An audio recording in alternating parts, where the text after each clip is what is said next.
માટે આ ફૂકવું છું, કારણ કે વાંચો શું કોઈ ક્યાંથી બકરામાંથી ગધેડામાં, ગધેડામાંથી ટાંડામાં, ટાંડામાંથી ગામાં, એમાં કેમ ફૂકવું?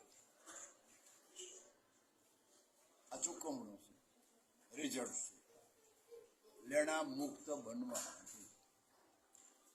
કોઈ કર્મથી ન છૂટાય.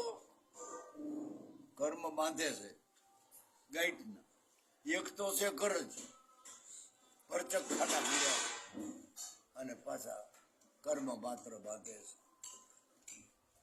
માટે ગુરુ કૃપા વિના, એની ચિનગારી વિના નહીં છૂટાય. કાંઈ તારે કરવું નથી, બેહી જા. એક જ ચિનગારી કીવડા બાપાએ ચાપી દીધી. એ જસલ તે કિરાજી લાપડા જેવા હતા, અરગી ગયો તો એને નો હોય બુરિયા. હું તને જે ધર્મ બતાવું એ પાતારમાં છે એના બુરિયા. એ ભક્તિ જમીન અસમાનને ધડે ગોતી નો જડે, જડે તો એ કાઈકો મરે ને સમય આવતા દેહ પડે તો તારી માથે ધજા પર ચડે ચડે ચડે જવું પડે. જુઓ જોઈ માટી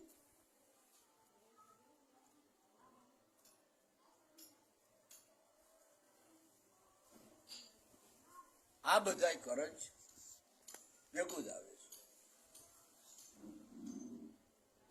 60,000 સંકલ્પ છે. 60,000 સગર રાજા ને ભાગવતમાં 60,000 છોકરા, તમને ખબર 60,000 થાય માં 60,000 કઈ જડે?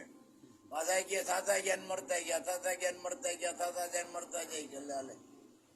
સગર રાજા દ્રષ્ટાંત છે, વાત આપણી છે. બેડા વગરનું મન, સત્યને પામ્યા વગરનું મન. 60,000 સંકલ્પ જો એમનું રહેતા હોય જીવાય, પણ અલ્પાતા જાય છે. અલ્પાતા જાય છે, મળતા જાય છે. એ પાછા જે જીવતા રહેતા હોય તો પાગલ થઈ જવાય. હવે કે બધા મરી ગયા ને એના બહાર કે એને રાખતાની જવા ગંગા ને ઉતારી. કેને કીધું? ભગીરથે. ભગીરથ ને કીધું. ભગીરથ માણા નથી.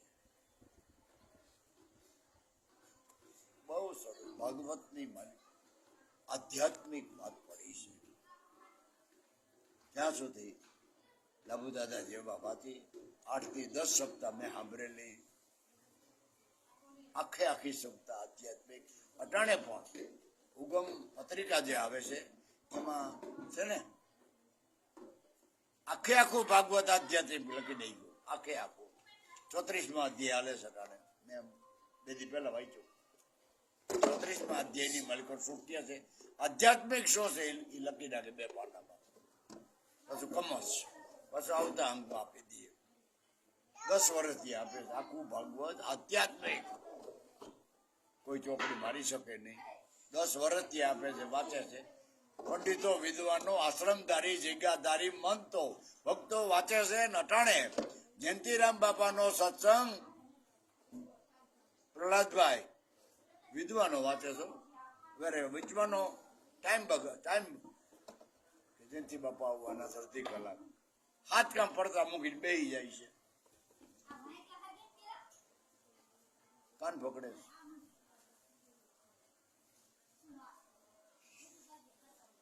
મોરબીમાં સત્સંગ હતો ને કબીરધામથી આવ્યા શિવરામ બાપુ, બીજા સાધુ હતા 4 ભેગા. આસન આપ્યા, બેહી રહ્યા. કેવું પડ્યું? ઉગમ ફોજની માલિકો આવા દીવા છે. આવા દીવા ઉગમ ફોજમાં છે. લાભુ દાદા દીવો ને એવા અનેક દીવા. કેવું પડ્યું સાધુને? ખબર એ બધા સંઘને કબીરધામમાં બોલાવ્યા. દરેક સાધુ સંતોને સેવા દીધી, ભેટ દીધી. બાપા શિવરામ બાપુ પટેલ એટલે મોદી પાછો પોતે ફકડ માણા, અને આમ જ છે. ટેબલ ખુરશી